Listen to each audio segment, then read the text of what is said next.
మళ్ళీ మంగళగిరిలో అఘోరి హల్చల్ జనసేన పార్టీ కార్యాలయం ఎదురు బయట పవన్ కళ్యాణ్ ని కలవాలని డిమాండ్, ప్రధాన డిమాండ్. ఇది కూడా మీ పాత టాపిక్. అవును, అఘోరి ఈ రోజు ఇక్కడ గొడవ అవుతుంది, మొత్తం ట్రాఫిక్ జామ్. చూశాను సార్ నేను. అది పాపం ఆమె మీద కూడా నాకు తెలియదు కానీ ఆమె మీద కూడా నాకేం లేదు. ఆమెకి ఎంత తెలుసు అని ఆమె ఏదో ఒక నమ్మకమనో ఏదో వెళ్ళారు. ఆమె రోడ్డు మీద కూర్చున్నారు, అక్కడ కారు వాష్ చేస్తానంటారు. పోలీసులు వెళ్ళారు. ఒక మంచి విషయం అంటే ఆంధ్ర పోలీసులు అక్కడ వెళ్ళి ఆమెను ఆపడానికి ప్రయత్నించారు. ఆమె వినలేదు, కొట్లాడారు. నా దగ్గర ఆ వీడియో ఉంది, మీకు కావాలి, మీరు కూడా చూసే ఉంటారు. అది చాలా గొడవ అయిపోయింది. అది ఎందుకు అలా అయిందో వద్దులే వీడియో. ఏంటి సార్ ఇది? ఏ భక్తి సార్, ఏ మతం సార్? ఆమెను కూర్చోబెట్టి ఆమె పవన్ కళ్యాణ్ కలుస్తానంటారు. ఆయన కలుస్తాడో లేదో నాకు తెలియదు. ఆయన ఇప్పుడు మహారాష్ట్రలో ఎన్నికల ప్రచారంలో ఉన్నారు. చంద్రబాబు గారేమో తమ్ముడు మరణం వల్ల ఆయన తిరిగి వచ్చారు. ఆ అఘోరి కౌన్సిలింగ్ చేయాలని నేను మొన్న కూడా చెప్పాను మీకు. ఆమె కౌన్సిలింగ్ చేసి ఆమెకు తగిన భద్రత రక్షణ కల్పించి ఆమెను తిరిగి తల్లిదండ్రుల దగ్గర చేర్చడం. సార్, కౌన్సిలింగ్ అనేది ఏ రకమైన మానసిక స్థితిలో ఉన్న వాళ్ళకైనా అవసరం సార్. అది నేను భక్తి పేరుతో చేశానన్నా, నేను ప్రేమ పేరుతో చేశానన్నా, లేదు నేను ఒక విధమైన మానసిక పర్యవసానాలు ఒకటిగానే ఉంటాయి. ఎందుకంటే సాధారణ వ్యక్తులు ఎవరు రోడ్డు మీద ఆ స్థితిలో వెళ్ళి పోలీసులతో తగాదా పెట్టుకోరు, అంతే కదా.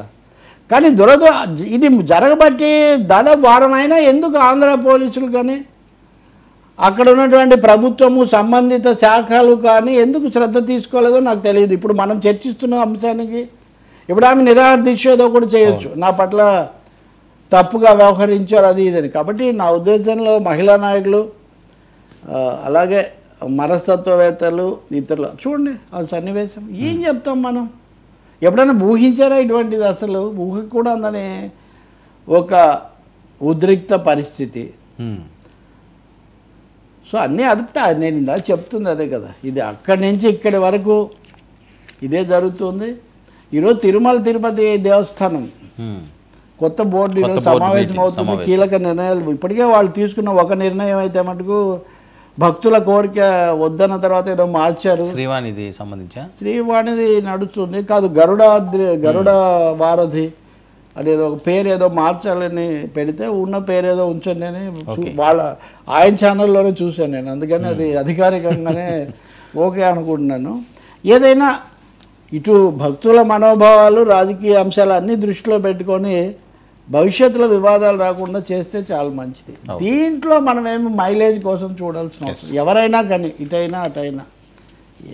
మొన్నది వార్త కూడా ఏదో ప్లే అయింది కదా సార్, ఆయన డబ్బులతో ఆయనే వెళ్ళారట, ఆయన కార్లు ఆయనే తీసుకెళ్ళారట, దేవస్థానానికి సంబంధించి ఏది కూడా పైసా తీసుకోలేదని. మంచిది. ఇప్పుడు అవకాశం ఉన్నవాళ్ళు సమాజ సంపద. ఇప్పుడు ఎన్టీఆర్ నేను ₹1 జీతం తీసుకుంటానని ప్రకటించేవాడు. నాకు తెలుసు, నేను చాలాసార్లు నృపేన్ చక్రవర్తిని ఈయన మాణిక్ సర్కార్ని ఎప్పుడు నృపేన్ చక్రవర్తి అయితే ఆయన లేడు ఇప్పుడు, ఈయనకంటే ముందు ముఖ్యమంత్రి. విజయవాడలో పౌర సన్మానం చేశారు సార్. ఆయన కారు దిగి డ్రైవర్కి ఇలా నమస్కారం పెట్టేసరికి ఆ డ్రైవర్ ఇదైపోయాడు. రిక్షాలో పోతానంటాడు, గెస్ట్ హౌస్ పక్కనే కదా అని. సరే, హోచిమిన్ సార్ వియత్నాం విప్లవ నాయకుడు, అసలు ఒక తరానికి వియత్నాం స్ఫూర్తి. హోచిమిన్ రాష్ట్రపతి భవన్ పక్కనే కదా, దీనికోసం ఎందుకని ఆయన నడక మొదలు పెడితే ఆయనతో పాటు సెక్యూరిటీ, నేను నడవమని కాదు చెప్పింది, సెక్యూరిటీ చూసుకోవాలి. కానీ ఆ సింప్లిసిటీ అనేది చాలా అవసరం. మనకున్నప్పుడు మనం సమాజం దగ్గర తీసుకోవడం ఎందుకు అనుకునే ఇది కూడా ఉంది. ఇప్పుడు అదే కదా, ఇప్పుడు ఢిల్లీలో అంటే ఒకదాని నుంచి ఒకదానికి పోతుంది. ఆమ్ ఆద్మీ పార్టీ మామూలుగా ఒక ప్రత్యేకమైన పరిస్థితుల్లో ఆ ప్రత్యామ్నాయంగానే వచ్చింది చాలామందికి. ఇప్పుడు ఆ వసంత విహార్ అని ముఖ్యమంత్రి నివాసం అరవింద్ కేజ్రీవాల్ ఉన్నప్పుడు దానికి ఇన్ని కోట్లు ఖర్చు పెట్టి దానికి రిపేర్లు చేశారని వీళ్ళు కేసు. ఇప్పుడు ఈరోజు ఆయన రాజీనామా చేశాడు నిన్న. గెల్హాట్ అని ఒక మంత్రి, ఈయన కథ కూడా ఉంది, మీరు చెప్పుకోదగింది ఇది. ఆ గెల్హాట్ అని ఈ రాజీనామా చేసిన ఆయన ఆ వసంత విహార్ అనే దాని మీద మీరు ఖర్చులు పెట్టారు, ఇలాంటివన్నీ కష్టం కలిగించాయి, అందుకని నేను రాజీనామా చేస్తున్నాను అని ఆయన పెట్టాడు.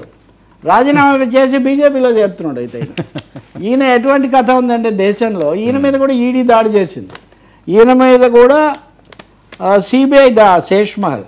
Apart from this now there are many embarrassing and awkward controversies like this Sheesh Mahal. I'm sir ఇందాక చెప్పి శేష్ మహల్ దాని పేరు Sesh Mahal, which are now making everyone doubt whether we still believe in being the Aam Aadmi అని ఈయన ఒకటి పెట్టాడు.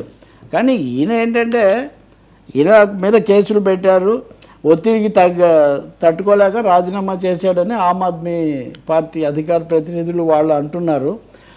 ఆగస్టు 15 నాడు కేజ్రీవాల్ అప్పుడు జైల్లో ఉన్నాడు.